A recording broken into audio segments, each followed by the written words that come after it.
JavaScript Interview Preparation Series. In the previous video we solved 5 problems, which are these. You can see the code here, and in this video we will just solve other 5 problems which are slightly more complex than the previous video problems. So remember that we have solved all of these problems, and in this video we will solve these 5 problems. So first of all, you should give it a try first up, and if you can't solve it, let's just solve it together. So the first problem statement is just find missing number in an array. So if you just received an array, for example, if ARR is just 1, 2, 3 and 4 is not presented, and just 5, 6 is not presented, but 7. What do we really want to have is that ARR should, as a result, what do we want to have in output is that we just want to get the array with the missing values. So 4 and 6 values are missing in the array. So how to do it? Let's just solve it together. So first of all, you should try the problem yourself, solve it yourself. If you can't, let's just solve it together. So we will just have a function called find missing number in an array. This will just accept an array as a parameter, and what do we really want to have is just the maximum value, because all of the other values are less than the max value presented here. So we will just normally get started with the max value here. So we already know how to get the max value because this was the previous problem statement as well. And let's just have the spread the array here.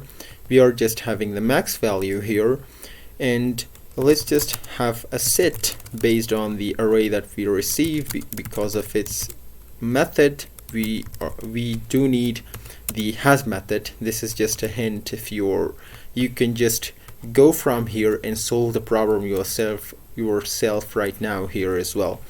So what do we really want to have is const have a missing array, missing, and the missing values will be pushed into this array. So for example, let's just have the I value, just loop on the array. So I is equal to 1, I is less than or equal to the max value, and I plus plus. So the max value is just acting like the length of an array. So what do we really want to do is to check for a condition. If the set dot has the I, so what we really want to have, if set doesn't has the index, then what do we really want to do is that missing dot push the index here, and as a result of calling this function, what do we really want to do is to return the missing ARR here. So let's just have, so as a result of calling this function, it will return in a missing array. So we do really want to have the missing to be stored in a variable. So missing ARR should be stored in this variable, and we will call the find missing number, and we will pass in array. So 1, 2, 3, and we will just miss out on 4, pass in 5, miss out on 6, and pass in 7. So we will just console.log the missing array, and let's just see the result in the browser. So we will just open that with the open with live server, and let's just inspect and see in the browser. So max is not defined at find missing number. Oh, what do we really did here is that we just presented max here, but we have max value here. So let's just see the result, and missing R is not defined at line number 76. So at line number 76 we have missing R, not missing ARR. So let's just see the value. Oh, I'm just getting problems after problems. So let's then add in. So missing error. I'm just having a mistake here. So now it's correct, and you can see here we are missing on 4 and 6. Let's just proceed to the next problem statement, and this is removing duplicates from an array. So let's just have a function.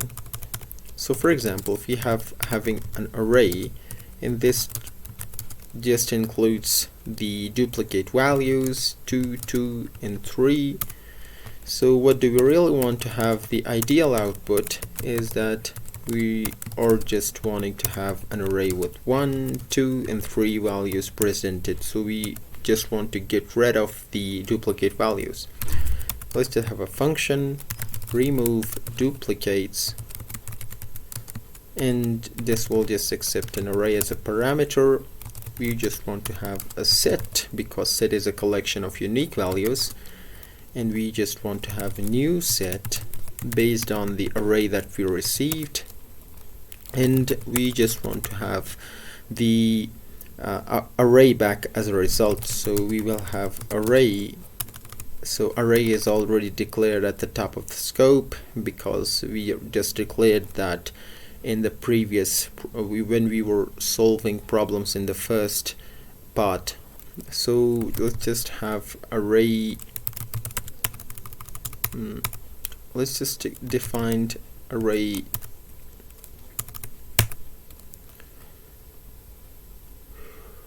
unique. Let's just define unique array here as a variable name. So what we will do is to spread the set elements here, and we will just return the unique array as a result of calling the function, and we just want to save the function in a variable, save the result of the function in a variable.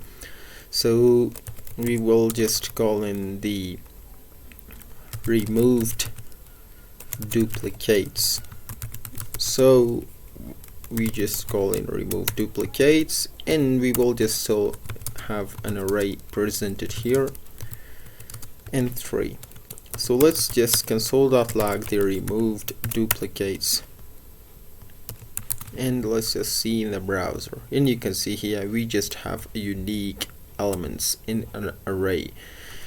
Just proceeding to the third problem statement and explaining what are closures. So let's just have a function which is the closure func, and let's just, this will just define closure variable in here, just presenting in a value of JavaScript and returning in another function from here, and just console.logging the closure var here, variable here. So as calling of the closure func, we will just get the value that will be returned is a function as well. So what can we do here is to just call in, create another variable that this function should be stored in. So I just creating variable closure func, and this will call in the closure function, and this will be just treated as a function because its value is this function right here.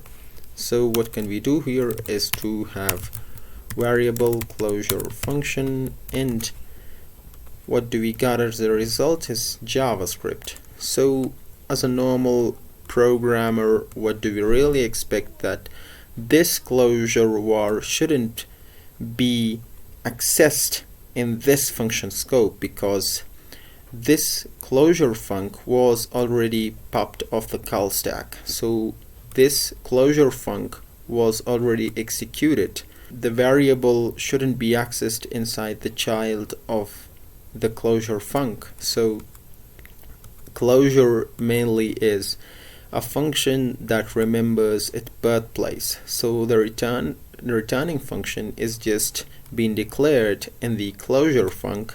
So the returning function remembers the variables that were declared in the parent scope. So the closure variable was just declared in the parent scope.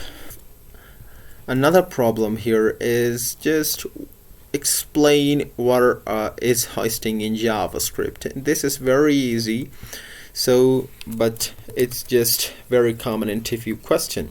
So for example, if we have a variable declared with the var keyword, var variable, let's just have a variable is equal to JavaScript again. So if we have this variable, what can we do here is to just console.log the variable and just console.log the variable here as well. So what we will get here in the variable is that variable is undefined. Ideal output that we expect here is that it should be not defined, but here we get the undefined value.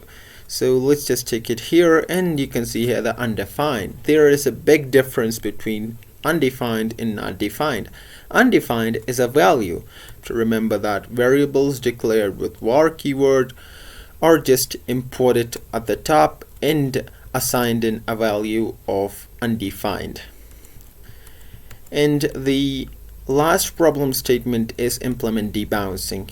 Very important and a very useful thing in JavaScript interviews and in JavaScript programming. So for example, I just have an input here, and I can select it based on the class of input. So let's just select the input element. So input el, short for element, and then we'll just document.query selector of the input, and let's just attach an event listener to the input element.